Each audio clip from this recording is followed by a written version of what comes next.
എല്ലാവർക്കും നമ്മുടെ ഒരു പുതിയ വീഡിയോയിലേക്ക് സ്വാഗതം. നമ്മൾ ഇന്ന് ചെയ്യാൻ പോകുന്നത് അടിപൊളി ഒരു വെജ് കട്ട്ലേറ്റ് റെസിപ്പിയാണ്. അത് നമ്മൾ കടയിലൊക്കെ കിട്ടുന്ന ആ ഒരു ഷേപ്പില്ലേ, ആ ഒരു ഷേപ്പിൽ ചെയ്തെടുക്കുകയാണ്. ആദ്യം നമുക്ക് അതിന് വേണ്ടിയിട്ട് ഉരുളക്കിഴങ്ങാണ്. നമ്മൾ ഇങ്ങനെ ചെയ്യുന്നത് എന്തിനാന്ന് വെച്ച് കഴിഞ്ഞാൽ, നമ്മൾ തൊണ്ട് പൊളിക്കാതെ ഒന്ന് വേവിച്ചെടുത്ത് കഴിഞ്ഞാൽ പെട്ടെന്ന് പൊളിഞ്ഞു പോരാനായിട്ട് നമ്മൾ നടുക്കേക്കടെ വരയിട്ട് കൊടുക്കുന്നത്. എന്നിട്ട് നമ്മളൊരു 5-6 വിസിലടുപ്പിച്ച് എടുത്താൽ മതി, ഉരുളക്കിഴങ്ങ് വേവും. ഇനി നമുക്ക് സവാളയാണ് വേണ്ടത്. ഇങ്ങനെ കുഞ്ഞു കുഞ്ഞായിട്ട് വളരെ ഭംഗിയായിട്ട് എങ്ങനെ സവാള അരിയാം എന്നുള്ള ഒരു ട്യൂട്ടോറിയൽ നമ്മുടെ ചാനലിൽ തന്നെ അപ്ലോഡ് ചെയ്തിട്ടുണ്ട്. അതിൻ്റെ ലിങ്ക് ഞാൻ ഡിസ്ക്രിപ്ഷൻ ബോക്സിൽ കൊടുത്തേക്കാം, എല്ലാവർക്കും അത് കാണാം കേട്ടോ. ഇനി നമുക്ക് പച്ചമുളക് വേണം, അതും കുഞ്ഞു കുഞ്ഞായിട്ട് അരിഞ്ഞെടുക്കുക. പിന്നെ നമുക്ക് വേണ്ടത് കറിവേപ്പിലയാണ്, അതും കുഞ്ഞു കുഞ്ഞായിട്ട് അരിഞ്ഞെടുക്കുക. നമ്മൾ ഇത്രയും വെജിറ്റബിളേ യൂസ് ചെയ്യുന്നുള്ളൂ. നിങ്ങൾക്ക് വേണമെങ്കിൽ വേറെ എന്തെങ്കിലും വെജിറ്റബിൾസ് യൂസ് ചെയ്യാം കേട്ടോ, ഒരു കുഴപ്പമില്ല. നമ്മുടെ ഉരുളക്കിഴങ്ങ് വെന്ത് കിട്ടിയിട്ടുണ്ട്. ഇനി നമ്മൾ കണ്ടോ, ആദ്യം വരയിട്ടുകൊണ്ട് നല്ല സൂപ്പറായിട്ട് നമുക്ക് തൊണ്ട് പൊളിച്ചെടുക്കാൻ പറ്റുന്നുണ്ട്. നിങ്ങളും ഇങ്ങനെ ഒന്ന് ട്രൈ ചെയ്ത് നോക്കൂ കേട്ടോ, വളരെ എളുപ്പത്തിൽ നമുക്ക് എടുക്കാം. ഇനി നമുക്ക് ഒരു ചട്ടി എടുത്ത് അതിലോട്ട് കുറച്ച് വെളിച്ചെണ്ണ ഒഴിച്ച് സവാളയും പച്ചമുളകും കറിവേപ്പിലയും കൂടി അരിഞ്ഞ് വെച്ചിരിക്കുന്ന മിക്സ് നന്നായിട്ടൊന്ന് ഉപ്പിട്ട് വഴറ്റിയെടുക്കാം. നന്നായിട്ട് വഴണ്ട് വരുമ്പോഴാണ് നമ്മൾ മസാലപ്പൊടികൾ ആഡ് ചെയ്ത് കൊടുക്കുന്നത്.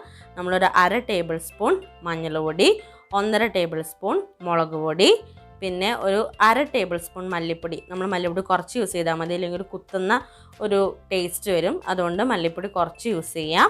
പിന്നെ നമ്മൾ മീറ്റ് മസാല യൂസ് ചെയ്യുന്നുണ്ട് കേട്ടോ ഇവിടെ, അതും ഒരു ടേബിൾ സ്പൂണോളം യൂസ് ചെയ്യുക. പിന്നെ ഒരു 1/2 ടേബിൾ സ്പൂൺ കുരുമുളക് പൊടിയും, പിന്നെ ഒരു 1/2 ടേബിൾ സ്പൂൺ ഗരം മസാലയും. ഇത്രയും പൊടികളിട്ട് നന്നായിട്ടൊന്ന് മിക്സ് ചെയ്തെടുക്കുക. എന്നിട്ട് നമ്മൾ ആദ്യം വേവിച്ച് വെച്ചിരിക്കുന്ന ആ കിഴങ്ങ് നന്നായിട്ടൊന്ന് ഉടച്ചെടുത്ത് ഇതിൻ്റെ അകത്തോട്ട് ആഡ് ചെയ്യുക. നമ്മൾ മാഷ് ചെയ്തെടുത്തിട്ട് ആഡ് ചെയ്യില്ലേ, അതുപോലെ ആഡ് ചെയ്ത് നന്നായിട്ടൊന്ന് ഇളക്കി മിക്സ് ചെയ്തെടുക്കുക. ഇത് നന്നായിട്ട് മിക്സ് ചെയ്തെടുത്ത് കഴിഞ്ഞാൽ നമ്മുടെ മസാല ഇവിടെ റെഡി ആയിട്ടുണ്ട്. നല്ല അടിപൊളിയായിട്ട് നമുക്ക് മസാല ഇവിടെ കിട്ടിയിട്ടുണ്ട്. ഇനി നമുക്കത് ലവ് ഷേപ്പിൽ, നമുക്ക് കടയിലൊക്കെ കിട്ടുന്ന ആ ഒരു ലവ് ഷേപ്പില്ലേ, ആ ഒരു ഷേപ്പിലോട്ട് മാറ്റിയെടുക്കാം. അതിന് വേണ്ടിയിട്ട് നമ്മൾ ആദ്യം ഒരു വട്ട ഷേപ്പ് പോലെ ഉണ്ടാക്കിയെടുക്കാം. എന്നിട്ട് ഈ വീഡിയോയിൽ കാണിച്ചിരിക്കുന്നത് പോലെ തന്നെ നിങ്ങൾ ചെയ്താൽ മതി. അച്ചൊന്നും ഇല്ലാതെ നല്ല അടിപൊളിയായിട്ട് നമുക്ക് ലവ് ഷേപ്പ് ക്രിയേറ്റ് ചെയ്തെടുക്കാൻ പറ്റും കേട്ടോ. എല്ലാവരും ഒന്ന് ട്രൈ ചെയ്ത് നോക്കുക. അപ്പം നമുക്ക് നല്ല രീതിയിൽ ഷേപ്പ് കിട്ടിയിട്ടുണ്ട്. ഇനി നമുക്ക് ബാക്കിയുള്ളതും കൂടി ഒന്ന് ഷേപ്പാക്കി എടുക്കാം. പിന്നെ നമ്മൾ മുട്ടയെ നന്നായിട്ട് ബീറ്റ് ചെയ്തെടുക്കുക. നമ്മളിവിടെ മൈദ യൂസ് ചെയ്യുന്നുണ്ട് കേട്ടോ. ആദ്യം നമ്മൾ ആ ഷേപ്പ് ആക്കി വെച്ചിരിക്കുന്ന മസാല മൈദയിലിട്ട് നന്നായിട്ടൊന്ന് കോട്ട് ചെയ്തിട്ടാണ് മുട്ടയിലിടുക. എന്നിട്ട് നമ്മൾ ബ്രെഡ് ക്രംസിലിടുകയാണ് ചെയ്യുന്നത്. ഇവിടെ മൈദയിലിടുന്നത് എന്തിനാണെന്ന് വെച്ച് കഴിഞ്ഞാൽ ഒട്ടും പൊട്ടിപ്പോവാതെ നല്ല സ്റ്റിഫായിട്ടിരിക്കാനായിട്ട്. പിന്നെ നമ്മൾ ബ്രെഡ് ക്രംസ് ഇവിടെ യൂസ് ചെയ്യുന്നത് ക്രിസ്പി ബ്രെഡ് ക്രംസ് ആട്ടോ. സാധാരണ നമ്മൾ ബ്രെഡ് വെറുതെ പൊടിച്ചെടുക്കുകയാണെങ്കിൽ ഇതുപോലെ ക്രിസ്പി ആയിട്ട് വരത്തില്ല. ഞാനിവിടെ ഓവനിൽ വെച്ച് ക്രിസ്പി ആയിട്ട് എടുത്തേക്കാണ്. നിങ്ങൾക്ക് വേണമെങ്കിൽ ജസ്റ്റ് ഒന്ന് റോസ്റ്റ് എടുക്കാം, അല്ലെങ്കിൽ റസ്കിൻ്റെ ക്രംസ് യൂസ് ചെയ്താലും മതി. ഇനി നമുക്ക് നന്നായിട്ടൊന്ന് ഡീപ്പ് ഫ്രൈ ചെയ്തെടുക്കാം. ഇത്രയേ ഉള്ളൂ. പിന്നെ നമ്മൾ ക്രംസ് നല്ല രീതിയിൽ ക്രിസ്പി ആയിട്ടുള്ള യൂസ് ചെയ്യുകയാണെങ്കിൽ നമുക്ക് നല്ല കട്ട്ലേറ്റ് കിട്ടും കേട്ടോ. ആ പോയിൻറ്റും കൂടെ ഒന്ന് ശ്രദ്ധിക്കുക. ഇതൊക്കെ നിങ്ങൾക്കുള്ള ടിപ്സ് ആൻഡ് ട്രിക്സ് ആണ് നല്ല അടിപൊളി കട്ട്ലേറ്റ് ഉണ്ടാക്കാനുള്ള. ഇനി നമ്മൾ നല്ല ഡീപ്പ് ഫ്രൈ ചെയ്തെടുക്കുക നമ്മുടെ കട്ട്ലേറ്റ്. അത്രയേ ഉള്ളൂ, എളുപ്പമാണ്, വളരെ സിമ്പിളായിട്ട് ഉണ്ടാക്കാൻ പറ്റുന്നതാണ്.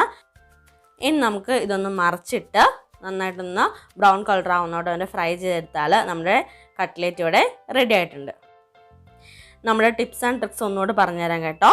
ഒന്ന്, ഫസ്റ്റ് നമ്മൾ ആ മസാല ശ്രദ്ധിക്കുക. ഒട്ടും വെള്ളമില്ലാതെ നല്ല ഹാർഡായിട്ടുള്ളൊരു മസാല ആയിരിക്കണം നമ്മൾ പ്രിപ്പയർ ചെയ്തെടുക്കുന്നത്. പിന്നെ ബ്രെഡ് ക്രംസ് ക്രിസ്പി ആയിട്ടിരിക്കാൻ ശ്രദ്ധിക്കുക. നിങ്ങൾക്ക് റോസ്റ്റ് ചെയ്തെടുക്കുകയോ ഓവനിൽ വെച്ച് ക്രിസ്പി ആക്കുകയോ ചെയ്യുക.